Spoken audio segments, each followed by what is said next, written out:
Assalamualaikum warahmatullahi wabarakatuh.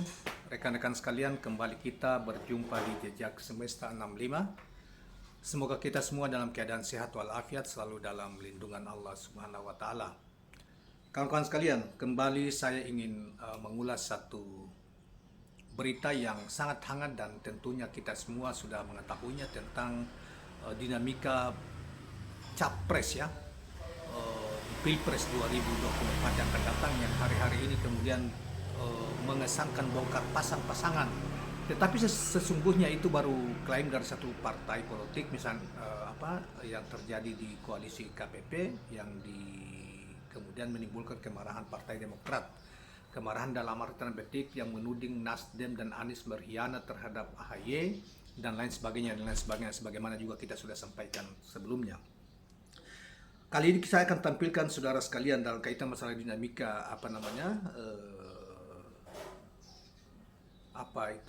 koalisi partai-partai politik yang sebelumnya secara keseluruhannya belum firm betul karena terjadi tawar-menawar di level kedua, yaitu di Cawapres.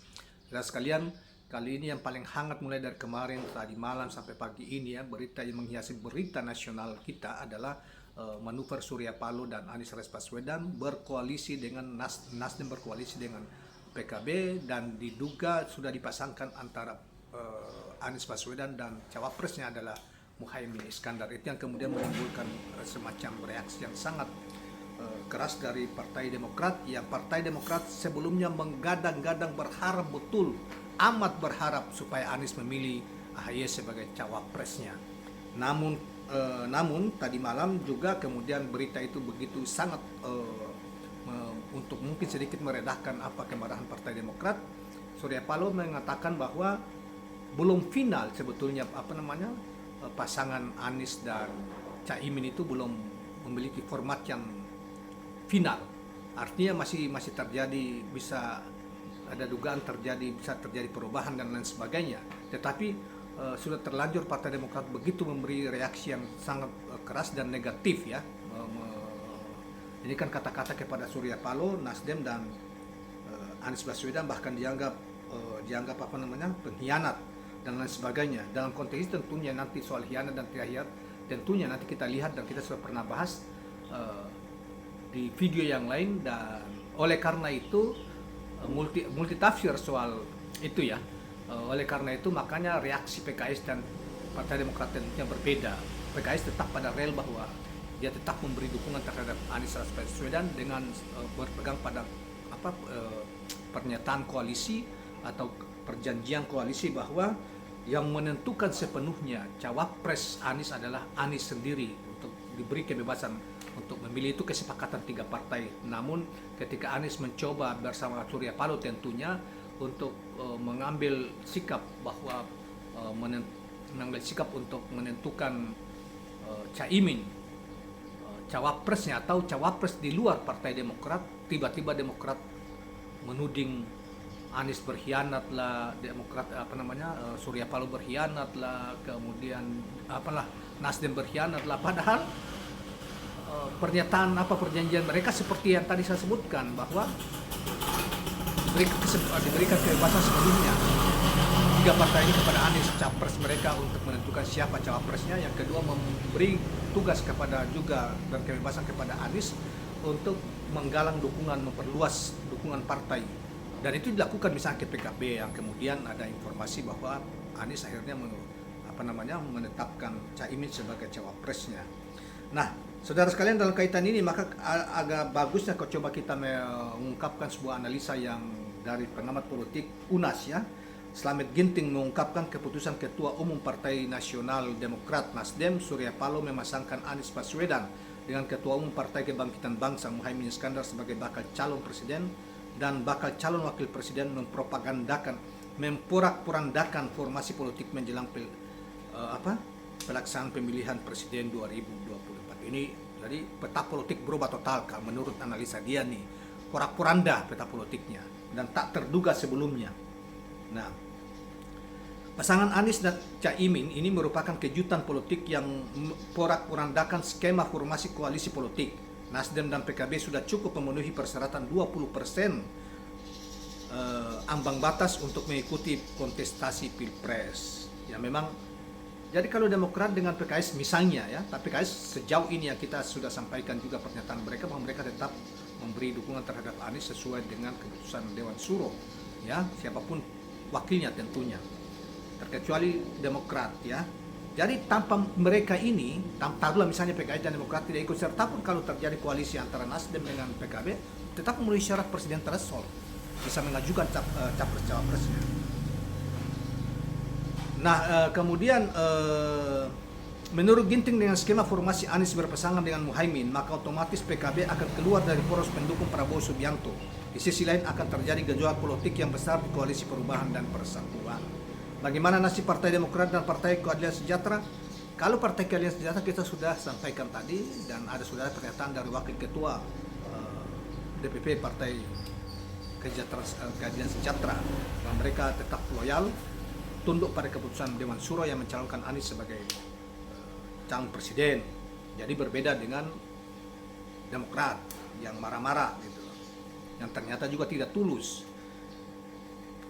Nah, pertarungan politik di dalam Koalisi Perubahan memang cukup keras, terutama antara Nasdem dan Demokrat. Nasdem sejak awal lebih menginginkan bakal capres Anies berasal dari kubu Nahdien. Di sisi lain, Demokrat menginginkan Ketua Umum Agus Harimurti Yudhoyono. Sejak awal Anies memang disokong dan dideklarasikan Nasdem. Setelah itu Demokrat dan PKS ikut mendukung dan mendeklarasikan Anies sebagai bakal capres. Karena itulah Demokrat berharap posisi bakal cawapres adalah AHY. Sementara PKS sudah bersedia untuk tidak menempatkan karirnya sebagai bakal capres.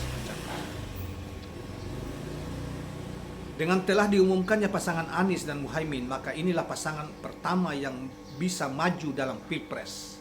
Ya memang kalau sudah diumumkan ini dan sudah jelas bahwa sudah clear misalnya Anies Muhaimin, maka pasangan yang baru pertama ini baru diumumkan. Sementara Ganjar belum punya pasangan ya, yang didukung oleh PDIP, kemudian koalisi Prabowo juga belum punya pasangan sampai sekarang. Tetapi kalau ini capres yang pertama kali punya pasangan yaitu Anies Baswedan dengan Muhaimin Iskandar ya.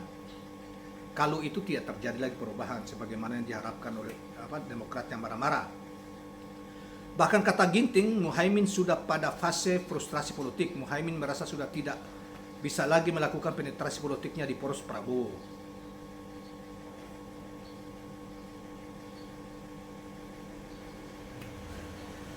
Menjadi koalisi ya. Kemudian saudara sekalian, Caimin juga tampaknya sudah frustrasi berat sebab PKB dan Gerindra yang sejak awal membangun poros KKIR, jawaban frustasi itu kemungkinan besar PKB akan hengkang dari poros pendukung Prabowo dan bergabung dengan poros Anies Baswedan, utar Ginting.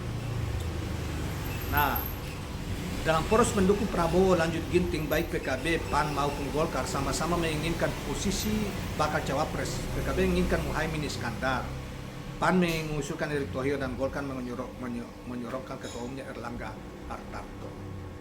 Muncul juga alternatif seperti Ridwan Kamil dan putra Presiden Jokowi, Gibran Raka Buming Raka, sambil menunggu keputusan Mahkamah Konstitusi terkait uji materi persyaratan untuk mengikuti pemilihan presiden wakil presiden. Nah, jadi kawan-kawan sekalian, itulah analisa dari seorang pengamat politik yaitu Ginting tadi.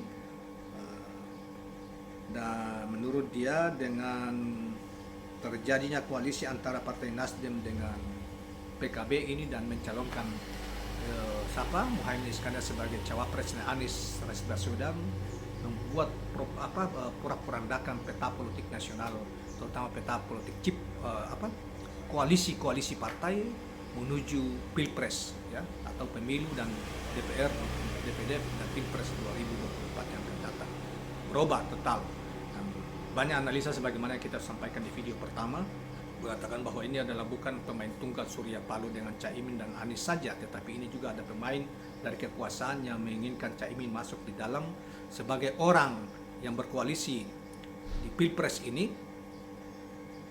Caimin dijadikan sebagai cawapres, atau orang yang berkoalisi di rejim ini masuk dalam cawapresnya ini, dan capresnya adalah tetap dari Nasdem. Ini semua Jadi Nasdem ini kan tetap juga masih koalisinya pemerintah sekarang, termasuk Caimin dan sebagainya. Maka dengan misalnya AHY ini tidak lagi diakomodir sebagai cawapres, maka semua capres cawapres nanti adalah calon yang boleh dikata sebagai calonnya rejim saat ini. Gitu.